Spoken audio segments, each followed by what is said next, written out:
பேழை என்றால் இயேசு. இயேசுவுக்குள் நாம் இருந்தால் நீங்களும் நானும் புதியவர்கள். பரலோகத்துக்கு போகிறவர்கள் புதியவர்கள். ஆமென். இயேசு கிறிஸ்துவுக்குள் நாம் இருப்போமானால் தேவன் நம்மை புதிய வாழ்க்கைக்கு நேராக நடத்துறார். எத்தனை பேரால சொல்ல முடியும் நான் பேழைக்குள்ள இருக்கிறேன்? ஆமென். எவ்வளவு வேகமா சந்தோஷம் வருது பாரு. சிலத்துக்குலாம் போய் தூக்கம் வருது. பேழைக்குள்ள போலாமா வேணாமா? தண்ணியில செத்து போயிடுவிய. உங்களுக்கு ஒரு ரகசியம் சொல்லட்டுங்களா? வேதாகமத்துல இந்த மழை நோவா காலத்தில் வந்த மழைக்கு முன்னதாக பூமியில் மழையே பெய்யவில்லை. சூரியன், அதாவது வெய்ய காலம், உஷ்ண காலம், பனி காலம், எந்த காலம் தனியா வந்ததில்லை. ஒரே சீதோஷணமான காலம், ஒரே காலம்தான், குளிர்ச்சியான காலம்தான். அப்படித்தான் ஆண்டவரை வச்சிருந்தார். ஆமென் சொல்லுவோமா? அப்படிப்பட்ட அந்த நாட்களுக்கு பிறகு ஒரு பெரிய வெள்ளம் வருது. ஒரு பெரிய மழை வந்த உடனே எல்லாரும் என்னமோ நடக்குதா பூமியில அப்படின்னு நினைச்சாங்க. எல்லாம் உதாசீனமாய் இருந்தார்கள். மழை வந்து வாரி கொண்டு போனது. வெள்ளம் அவர்களை வாரி கொண்டது. அல்லேலூயா. நான் சொல்றேன், நீங்கள் ஆண்டவருடைய உடன்படிக்கை பெற்றவர்களா இருந்தா பேழைக்குள் நீங்கள் போவீர்கள். சத்தமா? நான் ஆண்டவருடைய உடன்படிக்கை பெற்றிருக்கிறேன்பா. தேவன் எனக்கு உடன்படிக்கை கொடுத்திருக்கிறார். நான் அவருடைய பேழைக்குள்ள போயிருவேன்.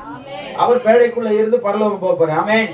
ஆண்டவர் நம்முடைய வாழ்க்கையில ஒரு பேழையா இருந்து நம்மை காக்கிற ஒரு உடன்படிக்கையா இருக்கிறார். புதியவைகளை உனக்கு தருவேன். ஆமென். அடுத்தது பாத்தீங்க அப்படின்னா ஆதியாகமம் 17:2 4வது வசனத்தை வாசிங்க. நான் உனக்கும் எனக்கும் நடுவாக என் உடன்படிக்கையை ஏற்படுத்தி உன்னை மிகவும் திரளாய் பெருக பண்ணுவேன் என்றார். ஓ அல்லேலூயா. இங்க அடுத்த 4வது வசனம் வாசிங்க. நான் உன்னோடு பண்ணுகிற என் உடன்படிக்கை என்னவென்றால் நீ திரளான ஜாதிகளுக்கு தகப்பனாவாய். ஒரு அல்லேலூயா சொல்லுவோமா? ஆபிரகாமுடைய பழைய வாழ்க்கையில ஒண்ணு இருந்துச்சு. அவன் பிள்ளை இல்லாதவனா இருந்தான். அவனுக்கு சந்ததி இல்லாமல் இருந்தது. ஆமென்.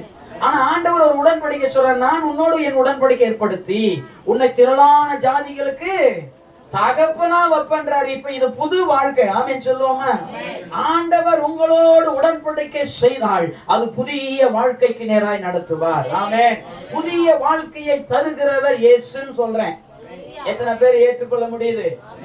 எனக்கு அவர் புதிய வாழ்க்கை தந்திருக்கிறார்.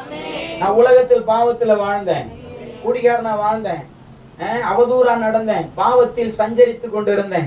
என்னை அவர் உடன்படிக்கை செய்து மீட்டெடுத்து புதிய வாழ்க்கை கொடுத்தார். ஆமென். திருமணம் ஆகாதவங்களுக்கு எல்லாம் திருமணமான புது வாழ்க்கை.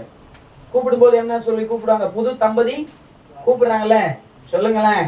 யாரும் கூப்பிடலையா? எங்கெல்லாம் நிறைய கூப்பிட்டாங்க. புது மாப்பிள்ள வாப்பா. மாப்பிள்ள எத்தனை நாளைக்கு? 3 மாசம் தான் கூப்பிடுவான். 3 மாசத்துக்கு மேல மாப்பிள்ளாம் கூட மாட்டான். 4வது மாசம் யாரு மருமகனா வந்துக்கிறான், வசூல். அது மேல என்ன ஆயிப்போச்சு? அல்லேலூயா. ஆனா புது வாழ்க்கை தேவன் எப்போதும் தர வல்லவரா இருக்கிறார். இந்த கல்வாரியின் சிலுவை நிழலை நம்ம பார்க்கணும். அதை பார்த்தாலே புது வாழ்க்கை. ஆமென் சொல்லுவோமா?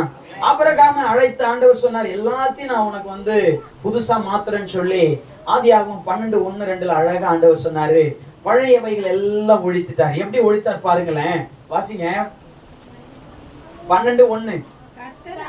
ஆபிரகாமை கூப்பிட்டு என் உடன்படிக்கை உன்னோடு நான் ஏற்படுத்த போகிறேன் என்று சொல்லி, முதல்ல நீ உன் தேசத்தை விடு, உன் இனத்தை விடு, உன் தகப்பன் வீட்டை விடு, நான் காட்டுற தேசத்துக்கு போ. அடுத்தது உன்னை பெரிய ஜாதியாக்கி உன்னை ஆசீர்வதித்து உன் பேரை பெருமைப்படுத்துவேன். முதலாவது வசனத்துல பழைய வாழ்க்கையை ஆண்டவர் கலட்டி விட்டு 2வது வசனத்துல புதிய வாழ்க்கைக்கு நேராய் அவனை நடத்துகிறார். ஆமென். நான் சொல்றேன், நீங்களும் நானும் பழையவைகளை கலைத்து போட்டால் தேவன் புதியவைகளை தருவார். அழுக்க முதல்ல கழுவுங்கன்னு சொல்றேன். ஆமென் சொல்லுவோமா? பழச விட்டுருங்க, புதுசுக்கு நேரா வாங்க. இனி பழதையே பேசாதீங்க, பழசையே பேசாதீங்க, புதுசா பேசுங்க. ஆமென். வேத வசனத்தை ஒவ்வொரு நாளும் புதியதாய் கர்த்தர் உங்களுக்கு மாத்துவார். ஆமென் சொல்லுவோமா? ஆண்டவர் சொன்னாரு, காலைதோறும் புதிய மன்னாவை தருவேன். பழசு கிடையாது. காலையில அள்ளி கொண்டு வந்தீங்கன்னா அது சாயங்காலம் ஆச்சுன்னா மறுநாள் காலையில அது புழு பூத்துரும். ஆமென். ஆனா ஆண்டவர் காலையில பார்த்தா புதுசு வர்றாரு. அல்லேலூயா சொல்லுவோமா? நான் சொல்றேன், உங்களையும் ஒவ்வொரு நாளும் புதுதாய் மாத்துவார். புதியவைகளாய் மாறுவீர்கள். பக்கத்துல இருக்கிறவங்களை கை பிடிச்சு சொல்லுங்க, நீங்களும் புதியவர்களாய் மாறுவீங்க. ஆண்டவர் மாத்துவதற்காக உங்களை புதியவர்களாய் மாத்த, புதுசா மாத்த உங்களோடு உடன்படிக்கை பண்ணுகிறார். அந்த உடன்படிக்கை ஒரு நாளும் வெறுமையாய் திரும்பாது. அது உங்களை ஆசீர்வதிக்கும். இந்த வருஷத்தில் நீங்கள் புதியவைகளை காண போகிறீர்கள், புதியவைகளை சுதந்தரிக்க போகிறீர்கள். அப்ப என்ன மறந்துடாதீங்க, இது நான் சொல்றேன், என்ன மறந்துடாதீங்க. ஆமென். யோசேப்பு சொல்றேன், எப்பா இதுவரை உனக்கு பழைய வாழ்க்கைப்பா, நீ சிறைக்கு வந்துட்ட, நான் இன்னும் 3 நாள்ல உனக்கு புது வாழ்க்கை வரப்போகுது. அன்னைக்கு என்ன நினைவு கூறுப்பா, அன்னைக்கு என்ன மாத்திரம் கொஞ்சோண்டு நினைச்சு பாருன்னு சொல்றேன். ஆமென் சொல்லுவோமா?